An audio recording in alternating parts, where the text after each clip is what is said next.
నమస్తే దోస్తులు, అందరు ఎట్లున్నారు? మంచిగా ఉన్నారా? నేను కూడా చాలా చాలా బాగున్నాను. ఈరోజైతే నేను మా పాపకి ఇడ్లీ, నెయ్యి ఇంకా కొంచెం వాటర్ కలిపి అయితే నేను మా పాపకి మెత్తగా చేసి పెడుతున్నాను. పాప అయితే చాలా ఇష్టంగా అయితే తింటుంది. అందుకని ఈ చిన్న వీడియో తీసుకున్నాను. తను పెద్దగా అయ్యాక చూసుకుంటుంది అనుకొని. ఇంకా చిన్నపిల్లలు ఈ వయసులో మనం ఎంతో ఓపికగా చాలా ప్రేమతో ఫుడ్ పెట్టాలి. మనకి ఎంత పని ఉన్నా సరే ముందు పిల్లలని తినిపించినాకనే మన పనులు మనం చేసుకోవాలి, మనం కూడా తినాలి. అయితే మనం చేసుకునే పనుల కంటే పాపనే చూసుకోవాలని అయితే నేను అనుకుంటాను. ఈ చిన్న వయసులో మనం వాళ్ళకి ఎంతో ప్రేమతో గోరుముద్దలు పెడితే రేపు కొంచెం పెద్ద అయినాక వాళ్ళ చేతులతో వాళ్ళే తింటారు కదా. ఒక సంవత్సరం దాటిన తర్వాత బాబుకో పాపకో సొంతంగా తినే అలవాటు మనం చేయాలి.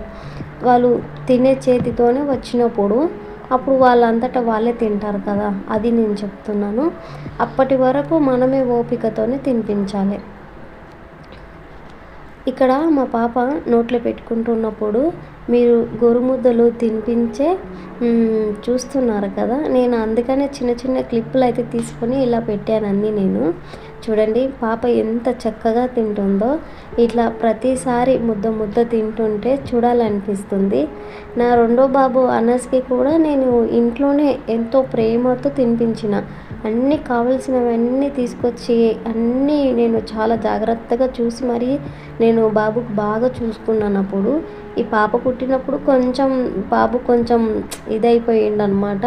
ఇద్దరిని చూసుకోవడం కొంచెం కష్టమైనా సరే నేనైతే ఇద్దరికి ఇప్పుడు సమానంగా చూస్తున్నాను. ఇంకా మా సాజిద్ ఉన్నాడు, నా పెద్ద బాబు సాజిద్ హుసేను. వాడు పుట్టినప్పుడు నా దగ్గర ఫోన్ లేదు అసలు. ఆ రోజు నాకు ఫోన్ లేనందువల్ల మా బాబుకి నేను ఎలాంటి ఫుడ్ పెట్టాలన్నది కూడా నాకు తెలియలేదు. నాకు అసలు ఎవరు చెప్పలేరు కూడా. బాబుకి 6 నెలలు అయినాక ఫుడ్ పెట్టాలని అప్పుడు నాకు ఎవరు చెప్పలేరు. ఇప్పుడు ఉన్నట్టు నాకు అప్పుడు తెలిసి ఉంటే నేను ఎప్పుడో నా బాబుకి బాగా చూసుకునేదాన్ని, బాగా పెట్టేదాన్ని కూడా. తనకి కేవలం సంవత్సరం వరకు నేను పాలు మాత్రమే అందించాను. అది కాక కొంచెం అనారోగ్యంగా కూడా వాడు పుట్టడం వల్ల చాలా సన్నగా అయితే ఉన్నాడు అనమాట. నాకు రెండో బాబు పుట్టినప్పుడే నాకు ఫోను ఇంకా బయట విషయాలు అన్నీ నాకు బాగా తెలిసినాయి అన్నమాట. నాకు అప్పుడు తెలియకపోయిందే అని కొంచెం బాధ అయితే అనిపిస్తుంది నాకు. కొంచెం చాలా ఇబ్బంది అవుతుంది నాకు. పిల్లలు పెంపకంలో అంటేనే ఇట్లా ఎంతో ఓపికగా వాళ్ళు కడుపు నిండా తింటుంటే మనకి హ్యాపీగా ఉంటుంది కదా. ఈ విషయాలన్నీ మీతో